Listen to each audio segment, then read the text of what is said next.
ছুটির ঘণ্টা সিনেমার নির্মাতা আজিজুর রহমান জীবদ্দশায় কোনো রাষ্ট্রীয় স্বীকৃতি পাননি। এ নিয়ে বেশ আক্ষেপ ছিল তার পরিবারের। তবে এবছর আজিজুর রহমানকে মরণোত্তর ২১ পদক দিচ্ছে সরকার। এতে কিছুটা হলেও সেই আক্ষেপ ঘুচল তাদের। বিস্তারিত থাকছে আসিফ আলমের প্রতিবেদনে।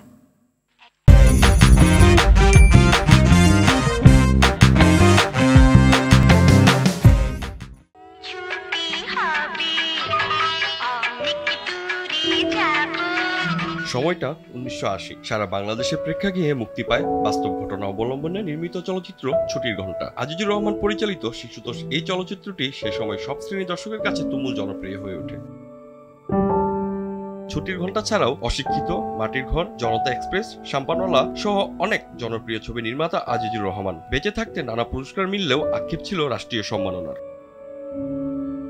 ৩ বছর আগে কানাডায় চিকিৎসাধীন থাকা অবস্থায় মারা যান তিনি। অবশেষে মৃত্যুর পর গুণী এই নির্মাতাকে মরণোত্তর ২১ পদক দিচ্ছে সরকার। স্বীকৃতির খবরে বেশ উচ্ছ্বসিত পরিবার সহ চলচ্চিত্র সংশ্লিষ্টরা। তবে সেই উচ্ছ্বাসের পিছনেও রয়ে গেছে এক চাপা কষ্ট। আর সেই কষ্টের কথা বলতে গিয়েই কান্নায় ভেঙে পড়েন আজিজুর রহমানের স্ত্রী শামীম রহমান।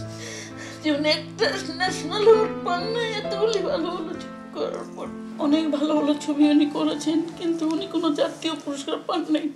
এটা আমার ছেলে মেয়েদের অনেক আক্ষেপ ছিল, সে আক্ষেপটা আল্লাহ আমাদের মিটিয়েছেন।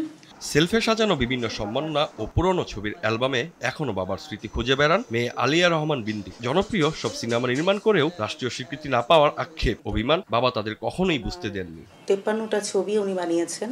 চলচ্চিত্রগুলিকে নিয়ে উনি খুব গর্ববোধ করতেন। আমাদের একটা আক্ষেপ ছিল যে উনি কখনোই চলচ্চিত্র নিয়ে কাজ করেছেন, কিন্তু চলচ্চিত্র জগৎ থেকে জাতীয় চলচ্চিত্র পুরস্কার পাননি। পাপা জানতেন যে উনি পাওয়ার যোগ্য, তো খুব কষ্ট পেতেন।